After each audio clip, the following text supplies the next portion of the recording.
Now, this Workers' Day, because of COVID-19, many workers are sitting at home or wondering where their next paycheck will come from. The Unemployment Insurance Fund, or UIF, has confirmed that it's already paid out R4 billion to workers left in the lurch due to the pandemic and the resultant lockdown. The UIF introduced a special benefit beyond the normal benefit for those who lose their jobs. People who have been put on unpaid leave during this time can receive the payouts as part of the COVID-19 Temporary Employer Relief Scheme, or TERS. The payments have been made to more than 1 million workers, with claims submitted by more than 72,000 companies. Businesses have to apply, then they pay the workers. The problem is that not all of them are applying.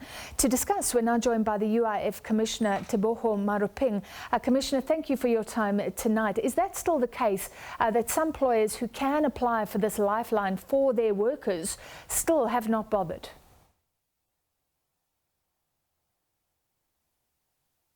Yeah, I think given that we have 1.6 million employers on our database, and for us to be sitting at 77,000 employers having applied, yes, it's worrisome that there's still some employers out there who have not applied, but we are hoping during the level 4 of the lockdown, more and more employers will apply. In particular, the domestic employers, because I don't think they may be considering themselves as employers, but these domestic workers require the same attention as any other employer that you need to, any other employee that needs these services.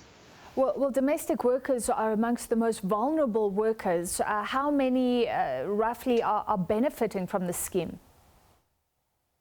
It's quite a small number. I think at this stage we have no less than 5,000 domestic employers who have applied for their domestic workers, and it's a 1-to-1 ratio. So that means there's just below 5,000 domestic workers who are benefiting at this stage from the 1.1 million employees that are benefiting. Yeah, that sounds so tiny. Tell us, what was the rationale for paying the companies or the employers first? That would be households in the case of domestic work, and then they pay the workers. It does leave the workers at the mercy of their companies or employers. The rationale was twofold. The first one is we are of the view that the employer-employee relationship must still be maintained, and we should manage that relationship well during these difficult times so that the relationship is not compromised, and hence we see this benefit as benefiting both the employer and the employee. The second bit was, as UIF and as the Department of Employment and Labour, we are conscious of the fact that COVID-19 put additional pressure on our environment, both ICT and the people, plus the fact that we want to keep people away, as far away as possible from the labor centers, and want to reduce infections. And that's why we thought if employers apply on behalf of their employees, we'll have limited number of people ever visiting our labor centers, will reduce infection, will also contribute towards social distancing. Commissioner, then let's look at your commitment as a UIF, which is to pay out. Is that happening? Because there have been various features. MoneyWeb, for example, spoke to businesses who said that the requirements kept on changing. They kept on submitting applications, then the process would change. And seemingly, I've also spoken to some small businesses, some frustration in waiting for those payments. Well, Francis, when this process started, all of us were not prepared for the COVID-19. And we started with a definitely manual process. And within the first week, we had received 39,000 applicants. And more than 95% of those applicants were faulty applicants. And that's why we moved to an automated solution, online platform, so that people can apply online and we reduce the amount of errors that are coming through. That was the rationale behind. We didn't change the rules at all. So people have to now apply through online portals. What sort of waiting time, for example, for the TERS fund? Oh, I've got good news. We have been paying within 24 hours at best, and the latest we pay at this stage is 48 hours. So with the online platform, if your information is valid, accurate, and complete, within 24 hours, money is in your account, and you're able to pay your employees quickly.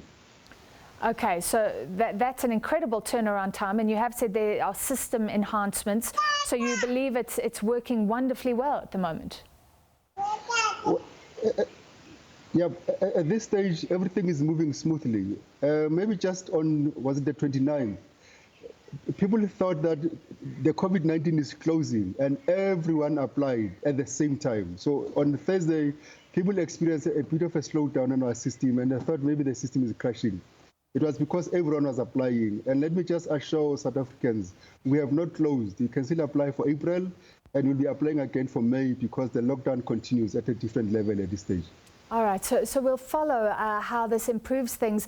Do you think, Commissioner, that this whole process has exposed companies who were not following the law? We are hearing about those as well, not registering their workers for UIF. Were any of them taking off UIF payments, for example, and not passing those on to you? Oh, of course, yes. We've picked that up, and it's worrying. There are employers who are suddenly applying and they've never registered, they've never declared anything. But I think on the good side, though, I think more and more companies are realizing the importance of contributing to UIF. Because when a situation like this arises, we are able as UIF to assist them with their salaries, which is something that they never thought would happen. And now the opportunity has arisen for all companies to comply with UIF because there's benefits for them. But what action can be taken against companies who've duped their workers or just left them in a very vulnerable position now? Oh yes, we're increasing our inspectors. We'll be adding 500 more inspectors, and all the companies that may have applied and have not declared before, we'll be sending inspectors to them. And we've also opened our lines that employees can complain to the department for companies that have not registered them, and we are going to be sending inspectors and even taking legal steps against them. It does sound like you are trying to let some companies make it right if maybe they were just in a backlog or they owe some payments. Take us through that process and how many have benefited. Yes, I think as a department we are saying it's possible that some companies may have erred and they want to fix things. They want to fix their contributions, they want to fix their declarations. We are open to that. We are saying we are going to give you a debt letter that tells you how much you owe us, and we can make arrangement on how much you can pay us over what period, so that we don't compromise the employees, and also we can keep the business going without breaking the relationship between the employer and the employee. All right, thank you very much for your time tonight. That was UIF Commissioner Teboho Maruping. 4 billion paid out thus far. He's saying that those system enhancements should facilitate faster payments in future. And that, of course, a lifeline for many workers who've been put on unpaid leave.